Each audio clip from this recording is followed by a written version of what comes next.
Hey, what's going on, everybody? Craig with Shipley Transport. Welcome back to the channel. If you're new, please like, share, subscribe, all that fun stuff. Today we're diving into something that I get questions about all the time, and one of the most talked about conversations on Facebook or the forums or anything like that, and that's CDL versus non-CDL. What's better for you? What's the right way to go? How do you get into the industry in either one? So, first and foremost, I will burst some bubbles. I'm not going to sit here and rag on one versus the other. I'm not going to talk crap on one versus the other. This is just me giving my opinion on what I think that you should consider when you're getting into it. So, as previously stated in other videos, I run non-CDL HotShot. Everything I do is 26,000 pounds or less when I go across the scale, to include my truck weight, my trailer weight, and the commodity. Everything going across the scale is 26,000 pounds or less. For me, on a profit margin, that allows me to run on a pretty consistent average between $2 and $2.25 a mile, dollars per mile, on a regular basis. I chose to go non-CDL because, one, it's a good way to learn the industry. Two, it's where I'm most comfortable with my equipment. And three, it's the most cost-effective way to get into the industry, in my opinion. All of this, 100% my opinion. So, again, when I say cost-effectiveness, my truck, as I've mentioned previously, is a 2013 LML Duramax. It's rated to tow a little over 22,000 pounds. With me being a non-CDL hotshot, that means that I load up my truck and my trailer with it all maxed out. With the weight of the truck, I'm usually towing at most 17 to 17.5. I'm never fully maxing out my truck. And to me, that is a good way to ensure longevity in a vehicle. Sorry if it's kind of bumpy on the camera. Two, my trailers, for example, non-CDL trailers with 8,000 pound axles are a little bit more cost effective than your CDL trailers at a full 40 feet or what have you, 10,000 pound, 12,000 pound, or 16,000 pound axles. Now, some of the pros for CDL. One, you do make a better rate per mile on a regular basis, or on a better average. You're able to find freight a lot easier. I set my deadhead miles, if I'm on a load board, to up to 200 miles out. I was sitting in a truck stop a couple weeks ago, next to a CDL guy. We were just kind of comparing notes. He runs for a 250 to 275, maybe $3 a mile average, whereas I'm more into the 2 to 2.25 mile per average.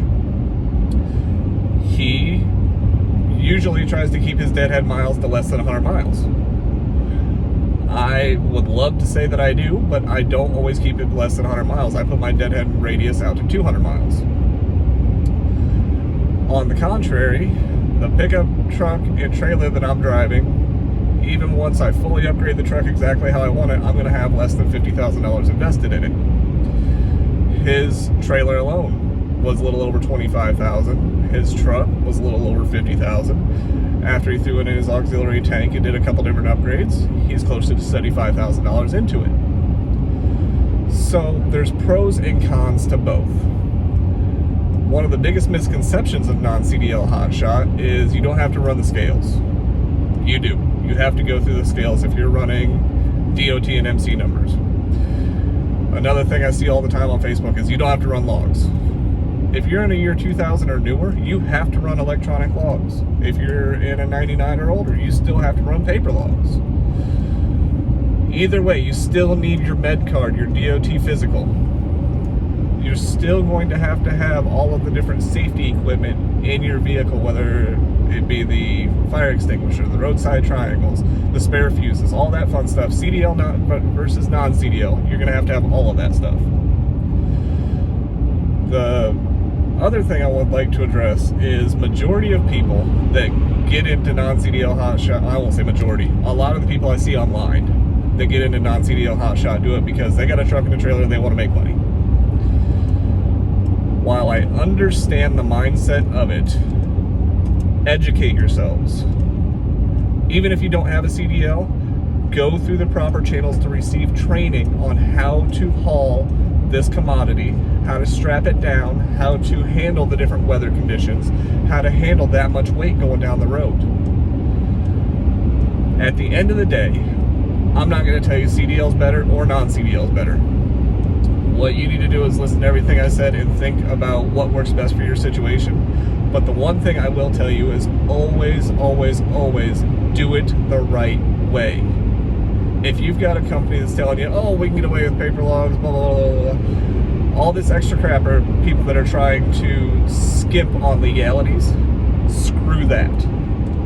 I want to see every single person that is interested in what we're talking about get into HotShot, educate themselves, get the training, and do it the right way. So that's pretty much my 2 cents on CDL versus non-CDL. Non-CDL, you don't have to pay into IFTA, you don't have to pay into apportion plates, so you get a little bit of a financial break there. Typically speaking, you're able to save money on the equipment costs because you don't need a truck that can tow 40,000 pounds. You're not going to need a trailer with the higher axle rates and stuff like that, so the trailers are typically a little bit cheaper. And from a financial standpoint, it's a little bit easier to get in. But please, please, please, again, do not think of it as, hey, it's an easy way to get into the industry. I don't want to go through all these training classes. That's BS. I don't want to have to deal with this. You still got to deal with DOT. You still got to deal with an E-log. You still have to deal with getting the proper medical certifications. Your truck and trailer still have to be DOT inspected. You still have 95% of the exact same stuff to follow. And you still need to make sure you are getting the education and getting the training so that you're not out there, one, causing my insurance rates to go up because we're in the same industry. Two, you're not putting lives at risk. And three, you're not giving HotShotters a bad name. There's a lot of brokers that refuse to work with HotShotters, some of which because it requires dock height or it requires air ride that not everybody has. Okay, I get that.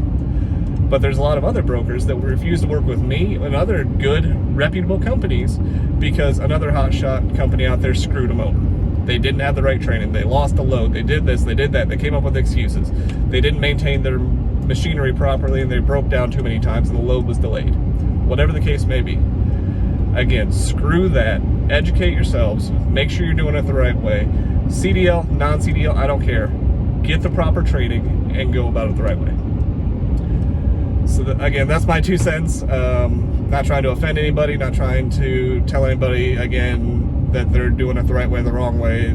I don't care how anybody else runs their business. This is what I would like to see with our industry moving forward. So again, please like, share, subscribe. If you have questions, post it in the comments. If you want to see additional stuff covered, additional content, please leave a comment, ask about it.